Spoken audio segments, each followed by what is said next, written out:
नमस्कार। लोग कहते हैं कि भारतवर्ष की राजनीति कुछ मर सी गई है, इसलिए मैंने उसका शव परीक्षण किया और निष्कर्ष आपके समक्ष प्रस्तुत करने जा रहा हूं। जय हो जग में जले जहां भी नमन पुनीत अनल को, जिस नर में भी जले हमारा नमन तेज को बल को।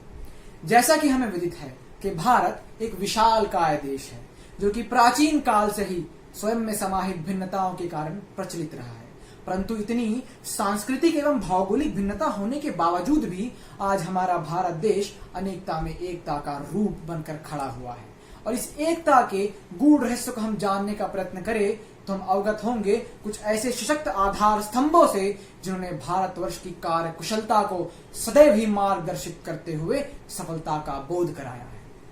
जी हाँ, मैं बात कर रहा हूं राजनीति और धर्म की। सदियों से ही भारतवर्ष में राजनीति और धर्म को एक ही तुला पर तोला गया है, और जब जब इस तुला का टोल डगमगाया है तब तब भारतवर्ष की पृष्ठभूमि पर काल रूपी लतिका ने कलंक का कार्य किया है। परंतु ये राजनीति आखिर है क्या, और इसे सदैव धर्म से क्यों जोड़ा जाता है? राजनीति एक ऐसी व्यवस्था या नीति है जो समाज, राष्ट्र और मानव के सर्वांगीण विकास हेतु उचित समय व उचित स्थान पर क्रियान्वित की जाती है। परंतु क्या राजनीति का यह परिभाषित स्वरूप आज हम चरितार्थ होते देख रहे हैं? उत्तर है नहीं, क्योंकि आज का युवा जब राजनीति शब्द को सुनता है वो मानवता की ओर अग्रसर नहीं होता, वो अग्रसर होता है अपनी लोलुपता को पूर्ण करने हेतु। क्योंकि पिछले समय से ही हमने ऐसे कई उदाहरण देखे हैं जब राजनेताओं ने अपनी कुर्सी को बचाने हेतु राजनीति का गलत प्रयोग किया है। महाभारत के काल से लेकर आज के दिनांक तक जब जब किसी राजा या राजनेता ने राजनीति का गलत उपयोग कर सत्ता पाने की कोशिश की है, तब तब हमारे भारत देश को 62, 65 और 71 जैसे युद्धों के घाव झेलने पड़े।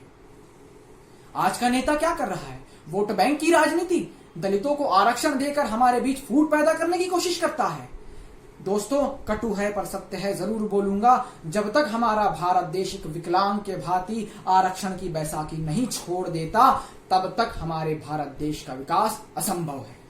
क्योंकि वीर नहीं सम्मान खोजते हैं गोत्र बतला के, पाते हैं जग में प्रशस्ति अपना कर्तव्य दिखला के। अरे भारतवर्ष तो कर्म वीरों की भूमि है, और यदि हमें हमारे देश से इस राजनीतिक प्रथा को दूर करना है तो हमें चाहिए कि व्यक्ति से व्यक्ति, व्यक्ति से समाज और समाज से राष्ट्र का एकाकीकरण हो, और यह एकाकीकरण केवल एक ही सूत्रधार कर सकता है, वह है राष्ट्रीयता की भावना। जी हाँ, संभव है राष्ट्रीयता के मार्ग पर चलने समय सत्ता पर बैठे कुछ काले नाग आपके राह के कंटक बने, परंतु हमें डरना नहीं है, क्योंकि सच है विपत्ति जब आती है कायर को ही दहलाती है, सुरमा नहीं विचलित होते, क्षण एक नहीं धीरज खोते। मित्रों, ये सत्य नहीं कि हमारी राजनीति ने हमें कुछ नहीं दिया। भारत की राजनीति हमारी धरोहर है, और उसने इतना कुछ दिया है जिसका हम भारत माता को ऋण नहीं दे सकते। क्योंकि बीते वर्षों में ऐसी भी सरकारें आई हैं जिन्होंने भारतवर्ष को कंप्यूटर से अवगत कराकर एक तकनीक के क्षेत्र में क्रांतिकारी परिवर्तन लाया। कुछ ऐसी भी सरकारें आई हैं जिन्होंने भारत को न्यूक्लियर पावर देकर 50 वर्ष आगे बढ़ा दिया। कुछ ऐसी भी सरकारें आई हैं जिन्होंने उरी और कारगिल जैसे युद्धों को आकार देकर हमारा सीना गर्व से चौड़ा कर दिया। अतः नवयुवाओं से बस मैं इतना ही कहूंगा कि यदि भारत में नव निर्माण चाहिए तो हमें भारतीय राजनीति में मानवता के धर्म को सर्वोपरि मानना होगा, तभी यह स्वप्न साकार होता नजर आएगा। अतः अपनी वाणी को विराम देते हुए बस इतना ही कहूंगा, देश धर्म हमको प्यारा, हम देश की बातें करते हैं, यही है केवल धर्म हमारा, नहीं किसी से डरते हैं, हम नहीं किसी से डरते हैं। जय हिंद, जय भारत, जय तू छत्तीसगढ़।